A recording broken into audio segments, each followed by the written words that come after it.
Hi, everybody. It's a Saturday. It's fall here in Michigan. I can't believe it. Can you believe it's fall? Do you have fall there in Hawaii? It's like summer all year round. Man, I'm telling you. So you don't have like trees changing colors or anything? I mean, not really. I mean, we have the rainy season and the hot sunny season. Okay. So yeah, so you get like the steam coming up off the. So I don't know if that's true. The fog, maybe fog. That's what you call it, right?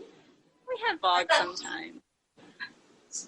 So I got a video, and just so everybody's who's coming in, I'm Kimmie Rose. This is Blake, and this is Jennalyn.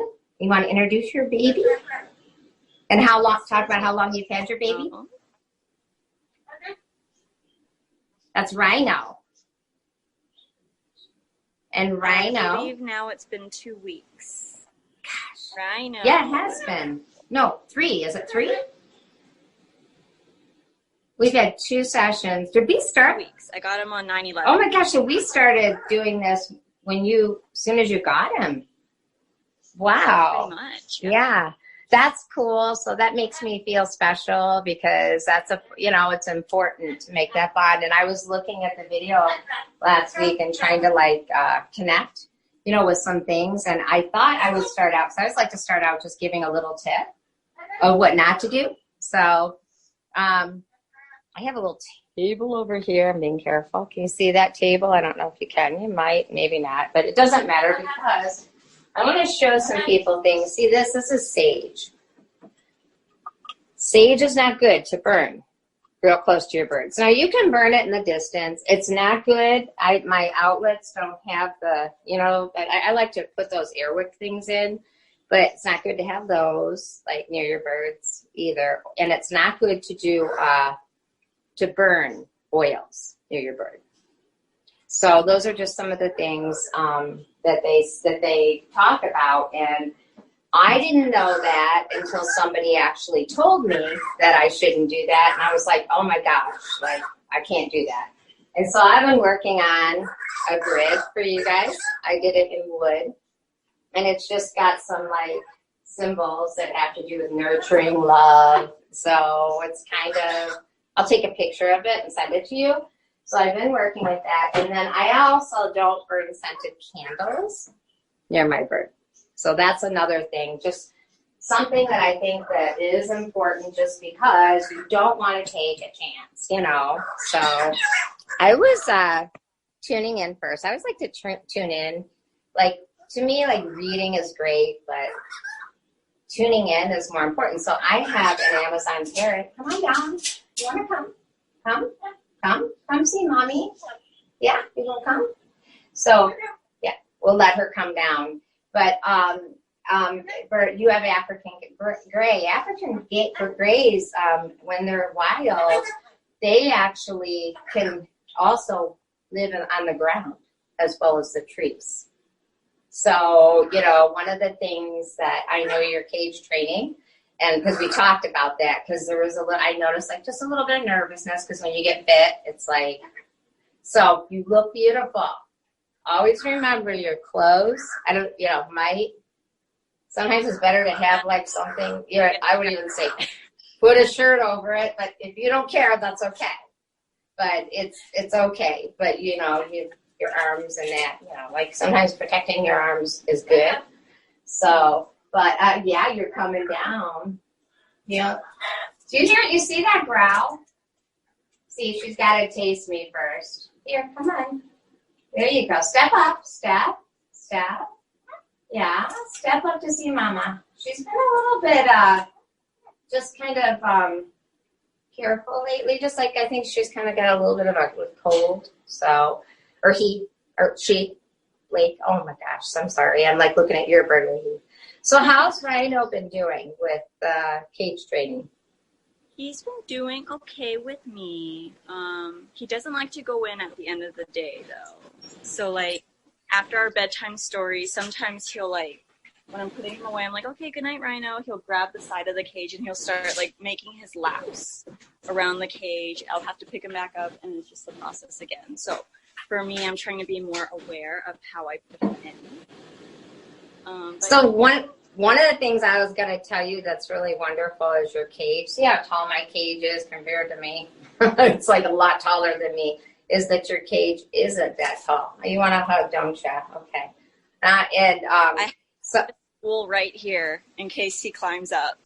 Okay, so that's a good thing. Now see what Blake's doing. Blake is like, when I said, she's like, right now Blake wants me to pull feathers. Looks like Rhino is ready to come, right? So one of the things I would say is always like make sure you take Rhino. I know it's like sometimes you want to, but the habit is to want to push them in the cage, like get them in there on their own where they walk in. But it's always to get them on you and then put them in the cage. How do you know? Remember when I shared that with you about when they fluff up, that's not a sign of anger. It's when they tighten their feathers. And did you hear the growling that Blake made? Like that? She just made she's just going to do it just to do it because I made that noise. But so they'll make like a growling noise kind of. So it's really important what I was going to say too, that, and if they, the one thing is too, if they stand on one foot, and I think I saw Rhino standing on one foot when you were reading Dr. Seuss, that's a very sign of them being content. Very content and relaxed. And remember when I said their eyes, I was showing you how their eyes like expand and contract, and how I was sharing like some of the birds that I'd seen. You had shown me some pictures and they had these like eyes that didn't do that. That bird has anxiety or has had something cause them anxiety. So one of the things it's really important to make sure your bird, like, in as much as everybody in the family might want to, go near, it's like, no, this is mom. And mom lets me out. Mom lets me, and I know you're having a few things with that, but I know you've been working on that. So, because probably people feel sorry. They're like, Their intentions are good. Yes, they are. They are good. And so the intentions are good, and it's like, just let this bird out. So let's see how Rhino does with you with stepping up. Ready to come out?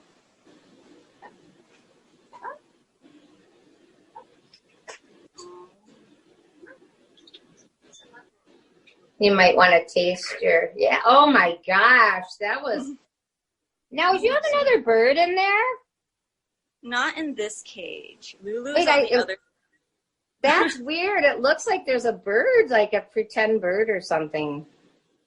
That's weird. It might be one of his. Oh my gosh. So hi, Rhino. Hello. How are you today? Yeah. See the eyes? So they're like, oh, I see you. African greys are also very intelligent. Look at him. Like, he's going back and forth. And then he's trying to pull those feathers out. So one of the things that is really important is that when they pull their foot up, that's a sign of trust. Hey, I'm comfortable on you. And it's so funny because he knows. He's probably, I don't know, he's either looking at Blake or me, but I think that's really neat how you can hold Rhino and Rhino will stay. Where you see I've got Blake, because Blake sometimes, when Blake was a little, the older kids used to let Blake out and then would let Blake fly, like off. One time the bird flew out the window and I wasn't home and like was outside on a tree and the kids were having a fit because mom's going to come home and have a heart attack, so because this is my other baby. So Rhino is I can tell you're a lot more comfortable. You are so comfortable. Like, you can just tell. So, he lets me speak now. He lets me like pet him. Oh my gosh, he does. And he's like, and is he doing the licking or He is. He's doing the licking. There you go. So that's the key, when you can put your finger down there and you're like, ah. So, okay, so I thought because you said you have other people in your family. I've got some notes I wrote. So, socialization, okay? I really feel like for the first 5 weeks, at least, this is at least, they should socialize with just like make sure you're there. Does that make sense? Like, it's you. Even though, like, there are people that will say, I'm a bird person. If I was there in person, I would not be getting Rhino out. It would be all you. And I am like, when I said Blake's a little, this is like a different time too for Blake. So Blake is, we had a nap this afternoon, didn't we, Blake? Yeah, we had a nap. So he's fluffing up. See that? He's he is, and he's comfortable. See, he's fluffing up his neck. Yeah. He's happy, very happy. He got mama. I noticed he likes his picture taken. He likes it when I'm like recording him or taking his picture. That's so cool. And so he's he also doesn't like. It's like that the cage. We need the cage to be a sound. I'm sorry you hit me in the face. Yeah, you did. That's okay though. This was an accident. So the cage is a sign that I get to go with my mom. So we're gonna make that cage a very positive place. Does that make sense? Like before, and so what I would say is, here's the safety. Mom takes me out. Mom will put me in. That means mom will take me out. So you might want to try like doing it where even when you do story time, at night, put Rhino back in the cage and then get Rhino out again. Does that make sense? Because there's going to be a habit of taking Rhino sometimes around with you. You know what I mean? Because they're so good. But just so he can understand the reward. I mean, he doesn't even, you can give him a treat, but he doesn't need it as much as mom's the treat. Does that make sense? I can just tell. Yeah. And we're going to show a video with you reading. I posted it of you reading to Rhino. So, and Rhino is saying, oh, I'm on camera. Hi, everybody. You got to get him to say I'm a movie star. Are you a movie star? How's he doing with this language? He's been whistling a lot more. Lots of wolf whistles. Someone in my family taught him how to wolf whistle, and it's nonstop wolf whistle. That is so neat. So wolf whistle, is that like wolf, and like do you say it or he just does it? He does it. Like I can't do that wolf whistle, so I know it's not me. So I'm like, oh, where'd you learn that? I'm just like flattered as I walk through the room, and he's like, woo-hoo. And I'm like, thanks, Rhino. That's a whistle. Blake does that too. Blake's done that to you when I've been on the phone. Well, make the whistle. Can you do it? What did you say? Here's one for Hawaii. Rooster. Rooster. You do a rooster? Rooster. Rooster. Rooster.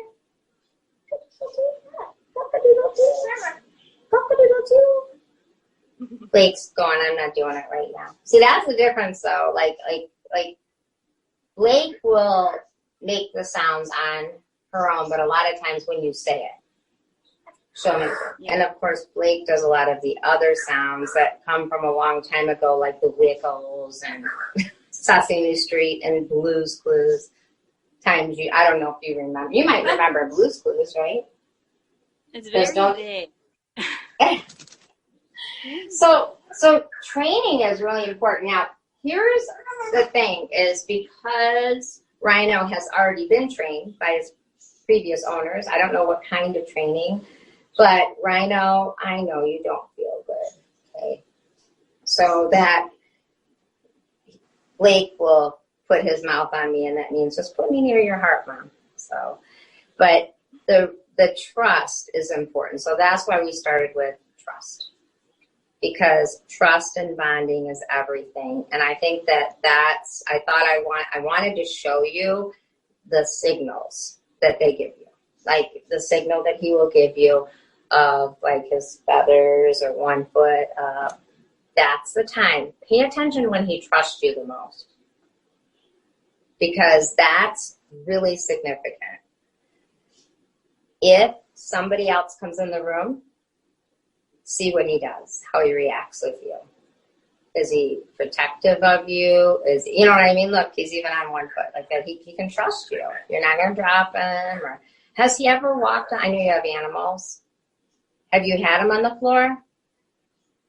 He's been on the floor a little bit, but it's usually when I know my dogs are somewhere else. Because one of the things they talk about training with African Greys around other people is on the floor. I just felt like, be careful. I just didn't get the big sign of that, of being okay, because I feel like, because you have animals. And even though I'm more worried about the animals, because because a lot of times the dog, birds will give them a good nip. You know what I mean? Birds can protect themselves, but unless you have a hunting dog, that's much different. You know what I mean? Sophie is a mini dachshund, so she's kind of known to go after things that run. Whereas my other dog, Natty, like she can be on the couch with me, can be like in my lap, like right here, and Natty can be right here. So I know that they're okay. But Sophie, I'm slightly concerned about. And I would say that I would be too. Like I have a herding dog, so my dog will take little things and herd them and make sure they're safe. It's funny, Murphy does that. The cats, they're quick. They can catch things with their mouth, like flies, and don't let cats ever deceive you. They want to eat your bird. They do. They are like that. So the cat will a lot of times just look, and Murphy, my other dog, will come up and stand right next to the cat. Like, this is mom's bird, and this is the house, and I love the cats too, but it's like, keeping the balance in the house. So you might find one animal that gets attached to your bird too. They do. The animals do that. They know where the boundaries are. Oh, I see you. Hello. Do you have any questions? I wanted this to be kind of like this week. One of the things I know is they said that African Greys are so intelligent that they get bored. Like, see, the eyes are getting like, come on, give me something. You know what I mean? Give me something different. So maybe even like at that time you could give him a treat or something, just so he's like, okay, I'm not going to get mad or anything, but I'm getting bored with you guys. Any questions you have for me? Yeah. Do you have a question? For me, I'm working on keeping him engaged too, finding new ways to challenge him mentally. Kind of like what you were saying, they get bored easily. So I'm trying to find balls and stuff that makes noise and other toys. What did you say? Oh, Rhino. He's bored. I'm trying to go back. But yeah. Yeah.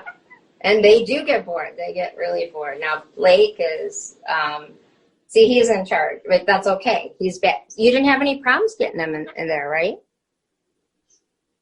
Yeah, he went in voluntarily. That doesn't happen very often. But that's because, his eyes were getting wide, and he was like, okay, I'm going to go back in there. Now, maybe he might know the word treat, too. I don't know. But in the cage, I don't know when you give him treats. Is it in the cage? Or out of the cage? He actually hasn't treats lately. I have sunflower seeds, I have peanuts and stuff, and when I offer it to him nowadays, he doesn't really want it unless it's in his food bowl. Okay. You just go by your feel. Fruits and stuff, but same thing. He doesn't really want it all the time. His thing is I think it's what you're saying. His treat is to come to the cage. That's what he says as his treat. That makes sense, and you'll find out he has favorite treats, and Blake loves peanuts for some, and sometimes Blake will just throw it on the ground and go, I don't want it. Don't want it, And it's it's okay, huh? we got a lot of feathers coming out. So Blake's more like, Mom, please pull these out. So keeping him engaged. I'm going to give you some exercises like that you could do. One of the things is that when you're engaged, he's engaged. That's why he sits with you and listens to you read. Because your voice is calm, that tone. So switching the tones of your voice engages the mind, if that makes sense, the mind. Because African Greys are very intelligent. They know, like, it's when your voice goes up and down. I can tell you're a teacher because you actually, I love it. I was listening to the story, even though, like, it's funny, Dr. Seuss, I used to always get scared of, but I was actually listening, to you read it, and it felt safe to me. It was neat. I think it's because I've always watched the TV thing, and it's kind of like Dr. Seuss is sneaky, kind of, you know what I mean? Like, whoa, Dr. Seuss is smart, and so I always saw Dr. Seuss that way. I don't know why. It's so silly. But one of the things but there's all kinds of books too, that Dr. Seuss has, that's Dr. Seuss is a man, right? That has written books. Yeah. So The Cat in the Hat, and then there's a fish one. Does he have any favorite books? He likes There's a Walk It in My Pocket. That's his favorite one. Like earlier, I don't know if you heard him, he said Jorgen. And that's one of the lines, like one of the words, like something Jorgen. That is so neat. So he's like, that's his bit. He loves that time. And are you consistent with that time? Reading time? Yes. Within a couple hours? 8:30, like, after he's had some time out of cage. Sometimes we'll watch shows together, and then bedtime gets pushed back a little bit. But, like, he'll, around 8:30, we'll read a book for a few books for, like, half an hour, and then comes back, and it's time for bed. Which is good. So, does he have nap time? He doesn't have a set nap time because I work all day long. Yes. So he takes his nap. Somebody told me, and I will verify this, but if you are at work and somebody's home, sometimes you put a light blanket. I have light blankets that I use. I really want to sew something to go over the cage. I'm like, okay, anybody out there in the comments below, let us know, where do we buy a cover to fit these big cages? Because I've looked everywhere. And my mom sews, so I thought about asking her, but I'm still trying to find a big cover. So they say that I put a light cover over in the daytime, and because my husband works afternoons, so that's just like, okay, let's take a nap, morning nap. So Blake's kind of used to that. And then, but it's really important to be consistent with covering at night. It's morning time, good morning, you know what I mean? So, and I know when you're off to work and that, sometimes you don't have, but you can still say good morning, you know what I mean? Like, because birds are like us, they want to be acknowledged. Here's the other part, pay attention. Like, whenever somebody is like upset, or I'm upset, Blake will start making loud noises. Like loud noises. And Blake even does that when I start to tune into things with people. She can feel the vibration of things. And I think that's why these scented candles and things like that sometimes kind of throw her off, like throw birds off because of the frequency that they're dealing with. Is that true, Blake? I think so. Yes. So to keep them engaged, like Blake has, like, this is looks like a dog bone almost. We've got a bell. If you notice, I put the bell beneath this because I noticed that she was bumping her head. So that way she's in control and she'll go down to that bell. A lot of times you find that they're so smart. I know she knows how to undo these things. She can unscrew that, and next thing I know, it's on the ground. The other thing is, see these? I don't know if you can see this, but this is like a wreath, that's on, like these. I like to put the stand, like she has some stands that are up high, but I like to put the one like, and even her food a little bit below me, because when the food, I know you're fluffing up. When the food's a little bit lower, the food is like, you're on the level of, it's a respect level, if that makes sense. So if the food's a little lower than you, which you've got a cage that's lower, it's a sign of respect. Now, the other thing that I have is I found a mirror. I found a mirror for a parrot. I can't believe it. It's a 3-way. It's got a mirror in the middle, and then a mirror that goes out. That is the only mirror Blake has not thrown out. Blake is it like this one? It's like, let me see. Let me show you. I'll pull this out. Can you see it? Like, see that mirror? I don't know. Oh, yeah, it's the same one. Is it the one like you have too? Yeah, it was for the bird that I was like gonna get to at the same time, like the birds that were together, but I didn't buy. So you took it and put it in there? Oh no, it just came with the cage. That's so cool. So that's the only bird that I've seen, and probably the owners know that. I've got a flat one down there. You can put them over their food, and a lot of times they'll do fine. But a lot of times, if it's the hanging mirrors, they've got them down. They don't like that when it's moving around. They like the mirrors to be steady. So the only person that they're getting used to you being new and moving around. I'm just going to tell you, you're a natural.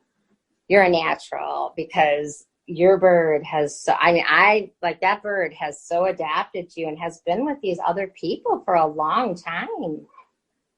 That's really good. Really good. So, he still talks about them. What'd you say, hon? He still talks about them. Like this morning, he was saying, "Where's Cody? Where's Cody?" His previous owner. So sometimes you could put him on speakerphone, or since he does see people through the video. Like they do that with Blake if I'm out of town. You could say, see, they're still here. They're still here. So, but one of the things I wanted to tell you that about older, how old is your bird? Like he's 11 years old. So he's not super young, but not super old. They can live forever, but they start to really develop a lot of habits and patterns in the first 13, 14 years. So you got a couple years to really create that. You still have that time, so it's good that you got them when you got them, Yeah. So the thing that I wanted to share is teach patience this week. So you know how he got his eyes really wide like that, like his eyes, and that's when I made the comment. He's bored, and he went right back in his cage. So when you see him doing that, then move around or pick up and give him a treat or do something while he's on your hand, and so that you can put him back in the cage. That's an important thing, that you're the one putting him in, you're the one taking him out for a while, okay? Just for a while. Just because then it'll be easier to get them in. Because if they get used to climbing around, and the kids have done that a couple times where they leave this cage open, and next thing I know, Blake's out. I'm like, oh, you guys, don't let him out. Like, let her out, because then she's up there, and then she's like, I'm in charge. Like, and it's like, honey, if you're in charge, you might not, if a window's open or something, we don't want that to happen, because then mom's got to be in charge. And mom is 52, and I don't want to climb a tree, even though I love climbing trees. Not so much in the wintertime, And it's not like where we live. If a bird gets out, they can die. Here. That's why birds fly south. So I had written some things down for you, and I think that's really important, because we've got about one more week of trust we're going to build on. Then we're going to do some things that'll be fun, just some play things. So I really feel that is he seems happy with the stuff he's got in his cage. He's got a lot of stuff that I use. It's funny. We kind of, and then you've got a nuzzle nest too. Yeah, he doesn't use it. I thought because the skylight shines cage, I was like, he might want some shade, but he doesn't like it. That's like a lot of girls use those. The girls, when they're in their heat zone, you know, they'll use that as a nest. Is it called a nesting perch when you bought it? I don't know. I have no clue. Yeah, it was cute. It's just I know. You're like, oh. It is. It's just I noticed that a lot of females, like, if you have a female bird, or is it a boy? My bird, I think he's a boy. Okay. I think. I've been told he's a girl, but he exhibits a lot of male behaviors. Okay, so because for females, like, they like even that, there's a little coconut back there. Those are fun to play hide and seek with. There's a lot of things you can do, but I'm going to kind of like get some things to kind of show you how to play, you know, back and forth. And we're going to do a flight school in a few weeks where we take them out and we say fly and get them to land on the perch. Okay. We have to wait for his feathers. Yeah, and in about 3 or 4 weeks, we'll see. We'll see when you're ready. You'll let me know. But I just wanted to share that, to pay attention to, like, as you're wanting to keep them interested, right? The eyes tell you everything. As soon as those eyes get wide like that, that's when you know, I'm bored. I want to do something else. See ya. You know, it's almost like he knew we were talking about it too. So this week, just practicing shifting things a little bit. Like, usually they stay engaged for 15 minutes and then they're done. So training sessions should always be around 15 minutes. So that's about the right. And I talked to somebody who was letting them know what I was doing, and they said around 15 minutes. I'm like, okay, we'll keep it around 15 minutes. But of course, we might talk a little bit more than that. But I just think that that's really important. So I wanted to thank you for sending the video of you and Rhino and Dr. I love that. That is just so cool. So that's your special bonding time.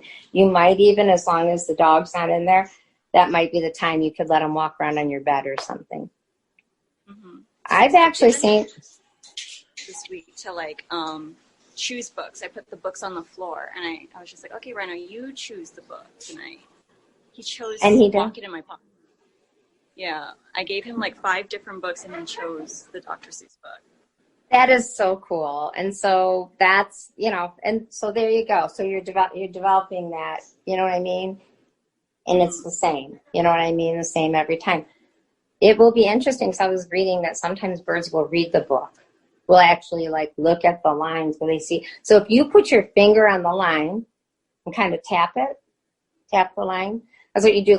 Even kids that are like me have ADHD, I use tapping, and it helps me with the rhythm. Otherwise, I'm going back and starting over. I'm like, oh my gosh. So tapping is really good because it's a little tap sound. Tap, tap. My kids, when they're little, I don't know how the bird will do with it. Blake used to like this. When I did this with the kids, I always had a little puppet that would read. But I think for now, you read, because Rhino's connecting with you, if that makes sense. But when you're bringing others in, it might just be your voice, if that makes sense. In a few weeks, we'll wait. So, and if you have any questions, you know how to get a hold of me. We talk every day anyway, so. Yeah. Anyways, and so I'm sending you a lot of love and light all the way from Lambertville, Michigan. And you're in Hawaii. What part of Hawaii? I'm in East Oahu. She's in the really pretty, beautiful part of Hawaii. It's all the green and it's just so pretty there. So every week it'll be Saturday or Sunday, but we'll be posting. The videos are all getting kind of put together and that. And We haven't come up with a name. Can you think of a name for our show? It'd be nice to come up with like an official name. Maybe our viewers will come up with something.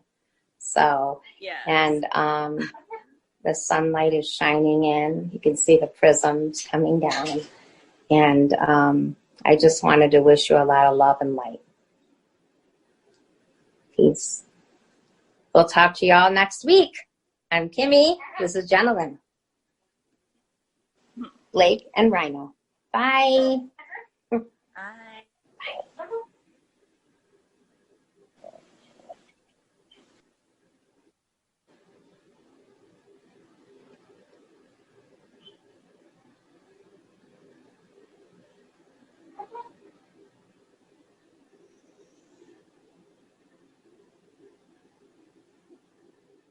Thanks so much for joining us this week. And I just wanted to thank everybody for your emails and suggestions and that. And with a lot of peace and love, thank you for joining us both. And if you have any tips, please leave them in the comments below.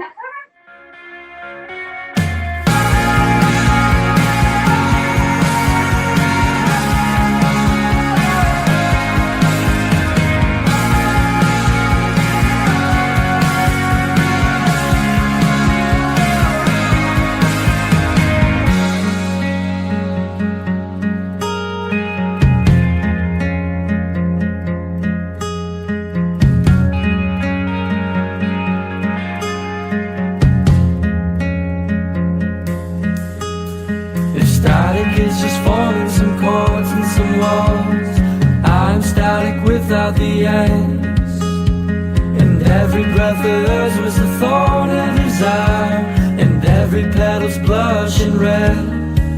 It's on my fingertips, and my electric lights becoming me.